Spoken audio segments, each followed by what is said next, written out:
سلام، خوش اومدین به یه پارت دیگه از رمان جنجالی ازدواج اجباری. سرگذشت بهار، دختر 15 ساله‌ای که به اجبار با طلبکار پدرش ازدواج میکنه، اما سرگذشتی که در انتظار اونه رو با هم میشنویم. اگه تازه وارد و چنل منو سابسکرایب نکردی، خوشحال میشم از اون پایین دکمه سابسکرایب بزنی و چنل منو ساب کنی، زنگولش هم فعال کنی که وقتی ویدیو جدید یا پارت جدید از ویدیوها رو میذارم با خبر بشین. با لایک و کامنتاتونم از چنل حمایت کنید. بریم سراغ پارت جدید.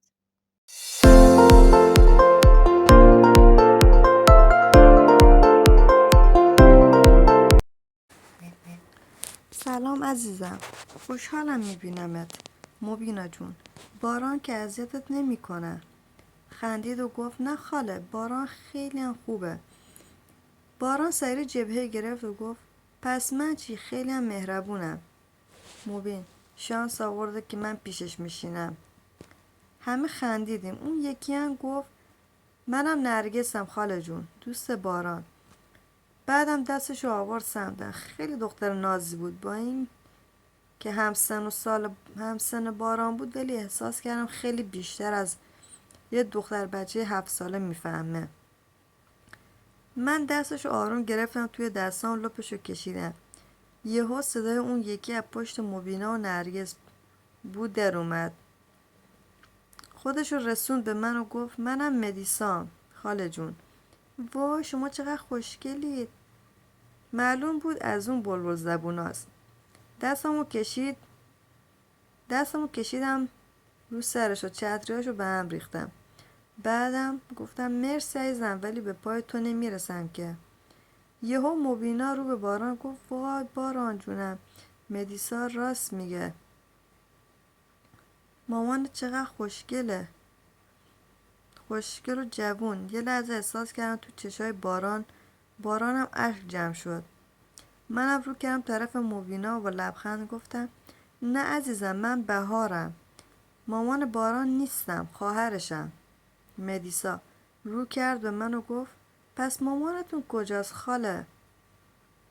دستم انداختم رو شونه باران، اونو بیشتر به خودم چسبوندم. گفتم مامان ما دوتا رفته مسافرت، یه جای دور، ولی میدونم که مامانمون باران خیلی دوست داره، حتی بیشتر از من و داداشامون.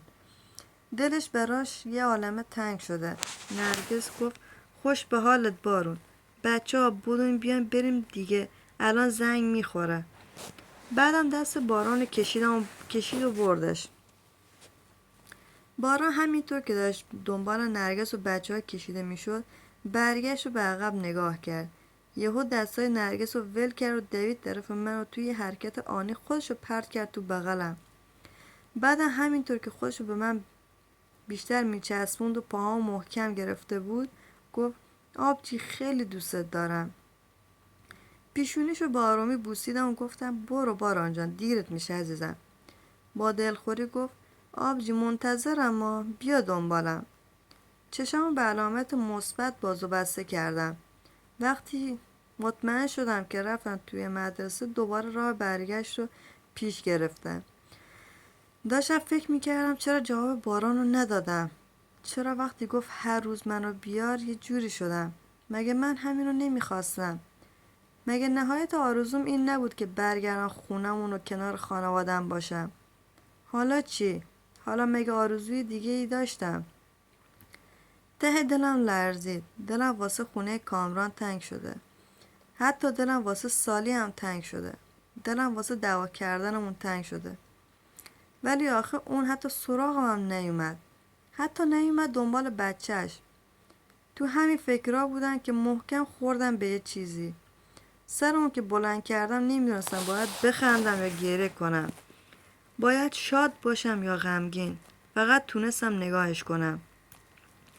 بابای بچه‌م رو نگاه کردم. شوهرم رو نگاه کنم. ولی اون اخم داشت. با اخم سر تا پامو نگاه میکرد تا اینکه بالاخره لباش باز شد. علیک السلام. لبم تکون خورد ولی صدام در نیامد. با تشر گفت بچه‌م کو؟ بازم صدام در نیامد. پشت کمرم با خشونت گرفت و کشید سمت خودش و تو گوشم گفت اینجور نگام نکن، بشین تو ماشین. مگه میشد چیزی بخواد و من نبیارم؟ نشستم توی ماشین، بوی شوهرمو با جون و دل نفس کشیدم. وقتی سوار شدم تازه یادم اومد باید طلبکار باشم ازش. یادم اومد اون زن و بچه هم یادت اومده زن و بچه هم داری؟ تو چی؟ یادت اومده شوهر داری؟ شوهری که این مدت یه سراغ از زنش نگیره ازش توقعی میره؟ لامصب اگه سراغ نمیگرفتم که الان اینجا چه غلطی میکردم؟ تو غلطاتو کردی، به خواستهات رسیدی، یه زن مفتی، یه بچه هم تو بغلش، سرش هم اینه کپ کرده توی برف تا یادش نیاد پدر بچهش با چه هدفی اومده تو زندگیش. حرف دهن تو بفهم بهار. ولی من تازه زبونم باز شده بود. مگه میشد گله نکنم ازش؟ مگه میشد عقده هامو سرش خالی نکنم؟ الان چه احساسی داری؟ به هدفت رسیدی نه؟ چی داری بگی کامران؟ چی داری بگی؟ متاسفم. همین؟ من شدم اسباب بازیت؟ آره؟ من اوایل ازدواجم میخواستم حالتو بگیرم، میخواستم انتقام بگیرم، ولی به خدا الان دیگه اونجوری نیستم. حتی حاضر نشد بگه الان دوستم داره. ثابت کن بهم. باشه ثابت میکنم. تو برگرد خونه. کاوو و کیانا تردم کردن، خودشون برگشتن. لامصب من چند روز بچه‌مون ندیدم. آخه تو دل داره تو سینت؟ قهقه زدم، از حرص داد میزدم، میخندیدم. تو داری از دل و عاطفه داشتن حرف میزنی؟ تو عاطفه داری که اجازه ندادی این همه مدت رنگ خانواده‌مو ببینم؟ تو عاطفه داری که منو عین یه حیوان زیر دست و پات له میکنی؟ تو دم از عاطفه نزن که یه جون تو اون سینت نیست. الانم فقط واسه بچت اومدی، وگرنه تو که به هدفت رسیدی. من دیگه دختر نیستم. ترک تحصیل کردم. انتقام تو گرفتی. بهار گفتی به هم فرصت میدی ثابت کنم، پس بده. ساکت شدم. الان مثلا با اون حرفات به کجا میرسیدم؟ طلاقم بده. با یه سکه مهری و یه بچه تو بغل؟ اصلا مگه من طاقت طلاق داشتم؟ شرط داره. زیر لب یه چیزی گفت، دستاشو مشت کرد و روی فرمون نفسشو با حرص داد بیرون. گفت چی؟ حق نداره دیگه از خانوادم دورم کنی. ماشین رو روشن کرد و سمت خونه پدرین پیش رفت. قبوله. روش فکر میکنم. پس منم روی این که برگردم خونه فکر میکنم. داد زد و گفت بهار بس کن. ترسیدم ولی گفتم برمیگردم به شرط اینکه بذاری خانواده‌مو ببینم، درسمو بخونم. دونه دونه اضافه میکنی. آره همینی که هست. خیلی خوب. ولی اگه قرار باشه صبح تا شب خونه بابات پلاس باشی، به من و آرش نریزی کلاهمون میره توی هم. بوسخندی تحویلش دادم. رسیدیم در خونه. پیاده شدم که گفت منتظر میمونم، زود بیا بیرون. ماشین رو خاموش کن، ناهار میمونی. به باران قول دادم بیارمش خونه. بهار با من یکی به دو نکن. اگه منو بچه تو میخوای باید گوش کنی. داشتم میتازوندم. دیگه دور من شده بود. باید استفاده میکردم. تمام سلولای بدنم داد میزدن. نباید آغوششو. ولی من باید خودمو میساختم. کامران با صدای عصبانی گفت بهار تا نیم ساعت دیگه اگه اومدی که هیچ، نیومدی خودت میدونی خودت. معلوم بود خیلی عصبانی. منم عصبانی بودم. اگه اون عصبانی بی دلیل چرا من نباشم؟ اونم با دلیل. از ماشین پیاده شدم، در ماشین رو محکم کوبوندم، رفتم طرف خونه. با کلیدی که صبح از بابا گرفته بودم در رو باز کردم، رفتم تو. بابا خونه بود. سلام مختصری کردم و رفتم تو اتاقم. آرش خواب بود. یه لحظه با دیدنش نمیدونم چرا ازش بدم اومد. یاد حرف کامران افتادم که با تشر ازم پرسید بچه‌م کوش. بعد از سلام اینو پرسید. حتی حالم هم نپرسید. اشک توی چشمام جمع شده بود. آره کامران واسه خاطر بچهش اومده بود، نه من. اون اصلا منو دوست نداره. چرا باید داشته باشه؟ من یه بازیچه‌ام. اون آرش رو دوست داره. یه حس حسادت شدید با آرش پیچید توی وجودم. عصبانی شدم. صدای گریه آرش تو گوشم پیچیده بود و اعصابم هر لحظه داشت خورتر میشد.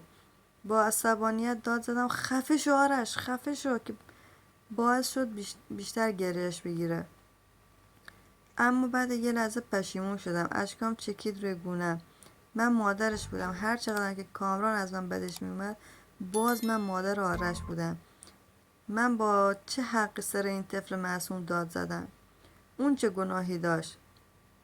اون که از هیچی خبر نداشت. من حق نداشتم. سری به طرف آرش خیز برداشتم، کشیدمش توی بغلم. آروم در گوشش گفتم ببخشید عزیزم، ببخشید گلم، پسر کوچولوی من. مامانتو ببخش، من نباید سرت داد میزدم. ببخشید. گریه نکن کوچولوی من، گریه نکن.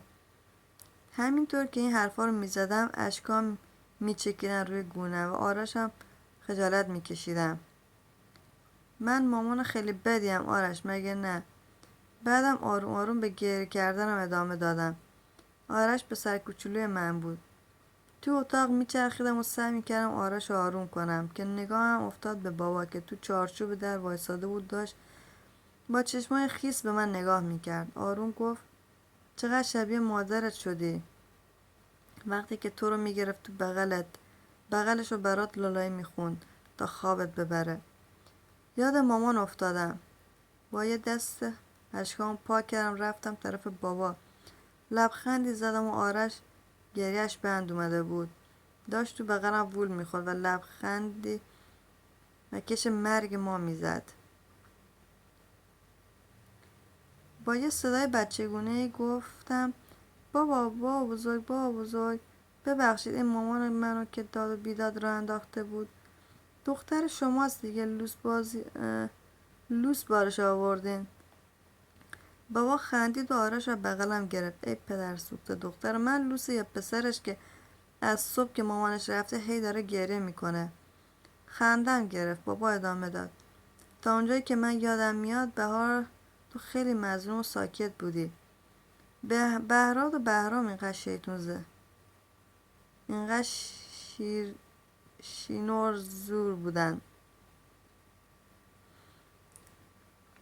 نگمونم این بچه به باباش رفته. شوهر تو بچگیاش چطور بوده خبر داری؟ یاد حرفای کیانا افتادم، خاطراتی که از بچگیشون تعریف میکرد.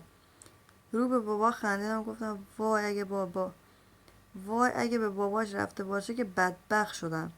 تازه اولشه. خدا به دادم برسه. وقتی که راه بیفته زبون باز کنه اوه معلومه شوهرت از اون شرها بوده که اینطوری ترسیدی. خدا به داد ما هم برسه. اصلا میدیمش دست بهرا. چطوره؟ هر بلای خاص سر اون بیاره. با بابا زدیم زیر خنده. بابا همینطور داشت با آرش بازی میکرد، براش شعر میخوند. رو کردم بهش گفتم بابایی کامران اومده دنبالم، میذاری برم؟ بعد سرم انداختم پایین. بابا یه ذره خیره نگاهم کرد و گفت دوستش داری بهار؟ سریع سرم آوردم بالا. بابا از کجا فهمیده بود؟ اینقدر تابلو بودم.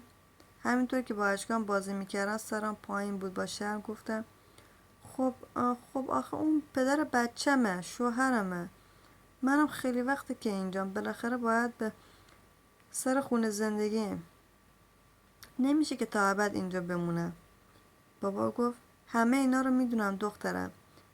بعد با به شیطنت ادامه داد ولی این جواب سوال من نبودا. خندیدم و گفتم خب کامران خیلی خوبه و یعنی اینقدر که شما پسرا فکر میکنید بد نیست. بابا باز خندید و گفت از جواب دادن تفره نرو دختر. با خنده گفتم شما که میدونی چرا میپرسین که من خجالت بکشم. بابا گفت دوست دارم از زبون دخترم بشنوم. یه ذره خجالت کشیدم. دستم برا بابا رو شده بود. با خجالت گفتم آره خب راستشو بخواین منم کامران رو دوست دارم، دوستش دارم بابا. سرم بلند کردم، چش و چش بابا شدم. با خنده گفت میدونستم، معلوم بود از نگاه کردنت. بیا بچه تو بگیر وسایل تو جمع کن سری برو که شوهر منتظرته.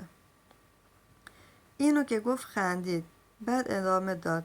باورم نمیشه بهار، تو 16 سالگی ازدواج کردی و 17 سالگی مامان شدی. من خودم با پسرا حرف میزنم، نگران نباش. بابای برو.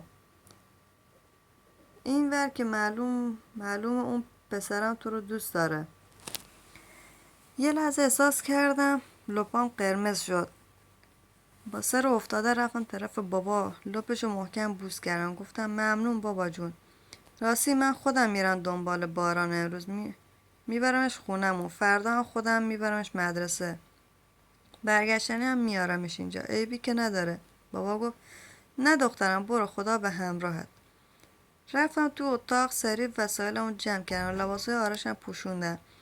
بعدم بغلش کردم و راه افتادم طرف اتاق باران. باید واسه اونم لباس برمی داشتم. سریع تاپ و صورتی و شلوارک سفید برداشتم. با بابا خداحافظی کردم، از خونه اومدم بیرون. رفتم تو لاک جدیدم. باید گربه رو دم هجله میکشتم. از حرف خودم خندن گرفت. مگه دارم میرم خواستگاری؟ زود لبخندم رو جمع کردم رو کردم با آرش. الهی مامان قربونت بره. یه امروز با مامانی همکاری کن تا حال این باباتو بگیرم، یه ذره بچزونمش. آرش خندید و دست و پاهاشو تکون داد. ای پدر سوخته. مامان قربونت بره. از همون اولش هم میدونستم پسرا مامانی میشن. فدات شم. نفس عمیق کشیدم و در حیاط رو باز کردم. با اعتماد به نفس راه افتادم سمت ماشین کامران. هنوز منتظرم بود. با جدیت نشستم و در رو محکم کوبوندم به هم. بدون توجه به آرش از بغلم گرفت. با خنده شروع کرد باهاش حرف زدن. وای پسر بابا رو ببین چه مردی شده واسه خودش. آرش خندید که باعث شد کامران بیشتر قربون صدقش بره.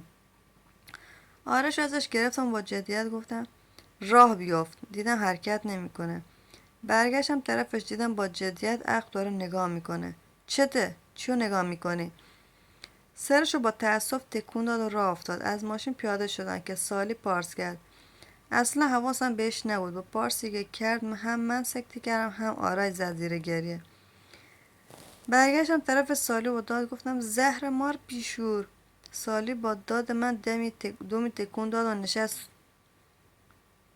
رو کردم به کامران با عصبانیت گفتم میمیری طول سگو بفروشی؟ زهرم آب افتاد. 3 ساعت دارن این بچه رو ساکت میکنن، اینقدر غرغر نکن. سرم رفت.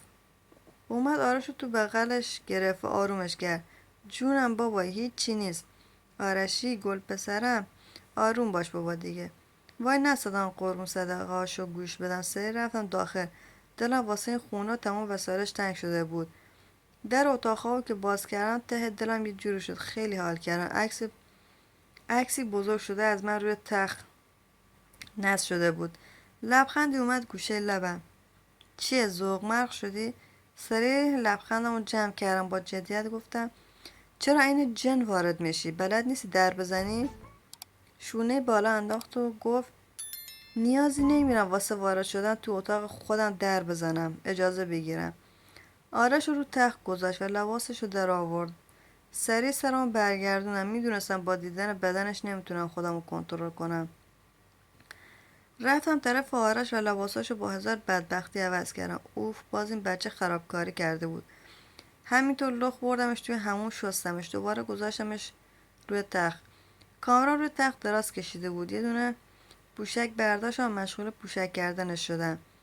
بچه ها کامران رو پوشک نکردم، آرش رو پوشک کردم، اشتباه متوجه نشین. کامران داشت بهم نگاه میکرد. لباس آرش انداختم تو صورتش و گفتم پدر نمونه لباساشو تنش کن. روی تخت نشست و گفت ای به چشم. بلند شدم لباسامو عوض کردم و توی کمد یه تیشرت سفید با شلوار مشکی پوشیدم. سنگینی نگاهش رو خودم احساس میکردم. اعصابم حسابی به هم ریخت.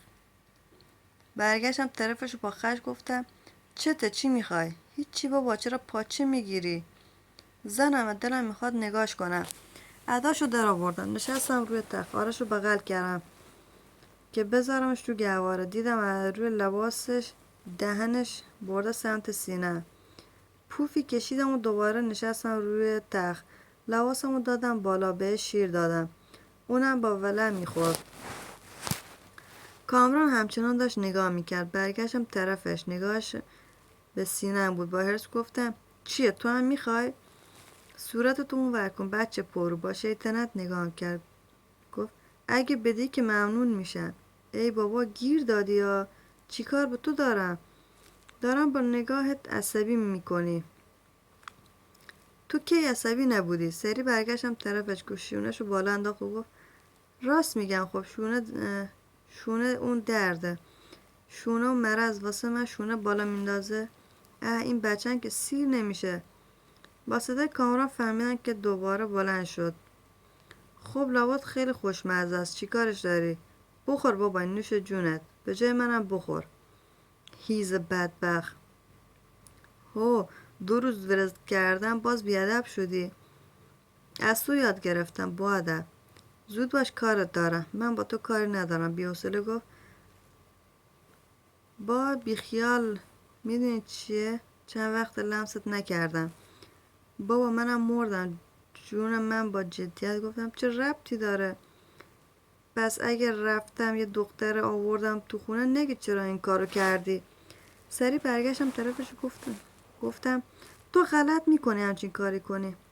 با شیطنت خندید و گفت پس زود باش. از جام بلند شدم. گفتم عمرن. اصلا میدونی چیه؟ با پرسش نگاهم کرد. با حرص گفتم ارزونی همون دخترا. بعدم زبونمو واسش در آوردن. رفتم تو اتاق. تو اتاق آرش. پسر بیشور خجالت نمیکشه جلوی من برداشته میگه میرم دختر میارم تو خونه.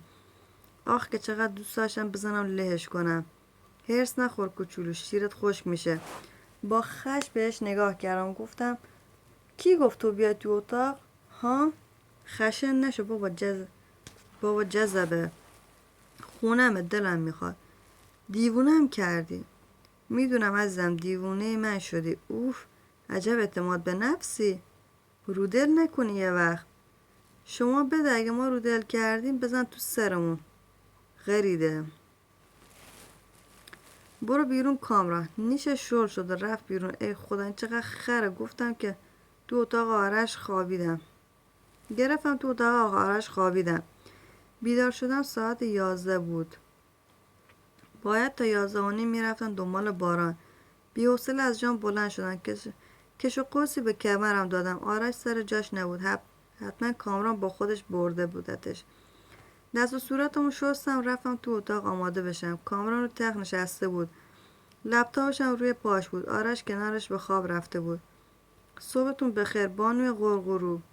با خودم کردم جوابشو ندادم. مانتو نخی کرام با شلوار لی قهوه و شال همرنگش برداشتم. کجا به سلامتی؟ دارم میرم بارانو میارمش. خونه اخماش رفتم. فکر نکنم اجازه داده باشم کسی از اعضای خانوادت پاشونو بذارن تو خونه. برگشتم طرفشو با تعجب نگاش کردم. اخماش بیشتر رفت تو هم. جدی که نگفتی؟ چرا اتفاقا جدی گفتم کامران. زهر مار کامران. خیلی خوب پس منم از همونجا میرم خونه بابام. رفتم طرف آرش که بغلش کنم که آرش رو بلند کردم. با جدیت گفت هر جا میخوای بری آزادی ولی آرش رو با تو جایی نمیاد. من آرش رو با خودم میبرم. غلط میکنی. از صبح هیچی بهت نگفت نمیگم پرو شدی. اوکی پس تو بمونه بچت. شیرم بهش بده بابا. بای. لباسم پوشیدم برای هرس دادن کامران. فرق کج زدم موام آزاد ریختم از دور طرف شالم بیرون. گیره گندمم زدم پشت سرم. آرش نیمه غلیظ کردم. کیفم ورداشتم و بدون توجه بهش رفتم بیرون. هنوز از در اتاق خارج نشدم که دستمو کشید. کامران با حرص گفت کدوم گوری میری با این تیپ؟ سعی کردم دستم تو دستش بیارم بیرون ولی نشد. به تو هیچ ربطی نداره. زود برو آرشتو پاک کن. موهاتم بده تو. نمیخوام. فشار دستش بیشتر شد. من پرت کرد روی تخت. آماده شد اومد جلوم با یه دستمال خیس صورتم پاک کرد. تقلا میکردم ولی محکم گرفته بودم. با یه حرکت تمام موهامو زد زیر شال و مرتب کرد. پاشو میبرمت. با حرص گفتم لازم نکردم، خودم بلدم. با خشم گفت بهت گفتم بلند شو وگرنه نمیذارم بری. ترسیدم، میدونستم کاری که بگه رو حتما انجام میده. سری بلند شدم. آرش که خواب بود و بغل کردم تا رسیدم به عرصه در پرسیدن آدرس حرف دیگه با هم نزدیم. مدرسه تعطیل شده بود. آرش از ماشین پیاده شدم تا بتونم باران پیداش کنم. بین بچه ها نبود. رفتم داخل مدرسه. دیدم با دوستاش نشستن یه گوشه دارن میخندن. باران صداش کردم متوجه من شد. با شادی دوید طرفم داد زد آبجی بهار. بغلش کردم و بودو بریم که کامران بیرون منتظرمه. با شگفتی نگاه کرد گفت باهاش آشتی کردی؟ آره عزیزم، اومدن دنبالت تو رو ببرن خونمون. امشب مهمون مایی. هورا! با دوستات خداحافظی کن تا بریم. واسه دوستاش دست تکون داد و من گرفتم. با هم زدیم از مدرسه بیرون. بچه ها رو میدیدن که دارن با تعجب به من و باران نگاه میکنن. کیف باران تو دستم و دستش توی دستم. باران با افتخار از بین دوستاش رد میشد. محلشون نمیداد. خندم گرفت از این کاراش. که من چی کلاسی میذاشت. در عقب واسش باز کردم. منتظر بودم تا سوار شه. به کامران سلام داد. اونم با خوشرویی جوابشو داد و حالشو پرسید. کامران بچه رو گذاشت روی پاهم تا بتونه رانندگی کنه. آبجی الان میرم خونه شما؟ آره عزیزم، من که لباس نیاوردم. من برات آوردم. با خوشحالی سر تکون داد و گفت اگه تا اینجا این پارت هم همراه من بودین خوشحال میشم. چنل منو سابسکرایب کنین، دکمه زنگوله رو فعال کنین که اگه ویدیو یا پارت جدید میذارم با خبر بشین. با لایک و کامنتاتونم از چنل حمایت کنین. تا پارت بعدی، خدا نگهدار.